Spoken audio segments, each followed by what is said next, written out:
انا ميك اب ارتست بس بخرج من غير ميك اب. انا مش زي القمر بس بحب شكلي زي ما هو. انا بشرتي مش مثاليه، مريت بحاجات كتير قوي خليتها كده. مريت بمرحله المراهقه، حب الشباب، حمل والولاده والرضاعه، بس عادي عشان انا انسانه مش ملكان خشب. انا بحب الميك اب قوي بس ما بتكسفش اخرج من غيره. انا بحب احطه علشان نفسي مش عشان الناس تقول عليا جميل. مش عيب انك تحبي تكوني اجمل، بس العيب انك تتكسفي من شكلك الحقيقي. سهل قوي انك تخلي نفسك زي القمر وكل الناس تشوفك جميله من بره، بس مش سهل ان الناس تشوفك جميله من جوه. بشويه الفرش دول هوريكم ازاي هغير شكلي 180 درجه. هوريكم ازاي شويه الفرش دول ممكن يخلوا اي مخلوق في العالم شكله جميل. وفي نفس الوقت هوريكم الفرق بين شكلي وانا حاطه ميك اب وشكلي من غير ولا نقطه ميك اب. هوريكم الباور اوف ميك اب. الميك اب قادر ان هو يعمل ايه. اول حاجه هعملها هخبي شكل حاجبي خالص عشان ارسمه بشكل جديد من الاول خالص.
ودلوقتي جه وقت الفاونديشن عشان يداري العور.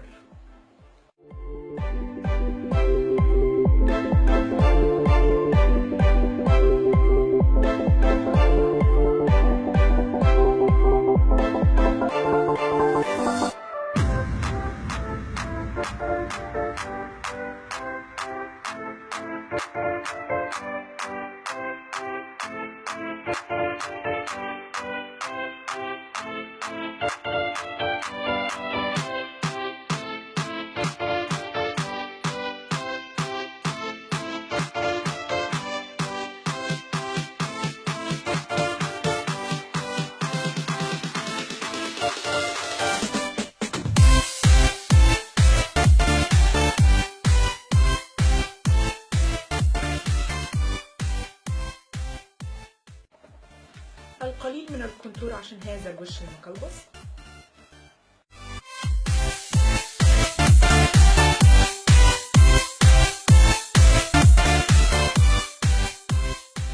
ثم القليل من البلاشر.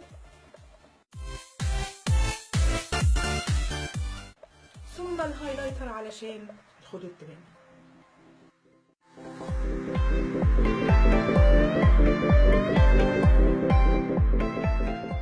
وبعدين الشفايف.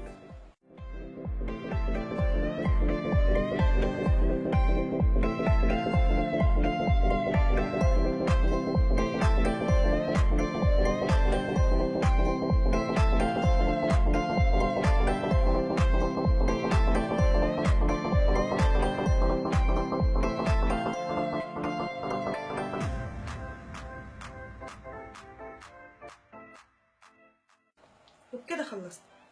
دي هي دي. اللوك ده جاست فور فان يا جماعه، يعني انا مش هخرج كده، اكيد مش هعمل حواجبي كده وانا خارجه. كل الغرض من الفيديو ان اوريكم المكياج ممكن يغير شكل واحد. لو انت بتحبي شكلك من غير مكياج، او لو انت ممكن تخرجي من غير مكياج، لو انت جميله من جواكي وده اهم عندك، لو نفسك كل البنات تحب شكلها من غير مكياج وما تتكسفش من شكلها، لو نفسك كل الناس تهتم بالجمال الداخلي اكتر من الجمال الخارجي، شير الفيديو ده مع الهاشتاج انا اجمل من جواي، وخليه يلف على كل بنات العالم. خلص الفيديو بتاع النهارده، وهو ده الباور اوف ميك اب. حبي نفسك.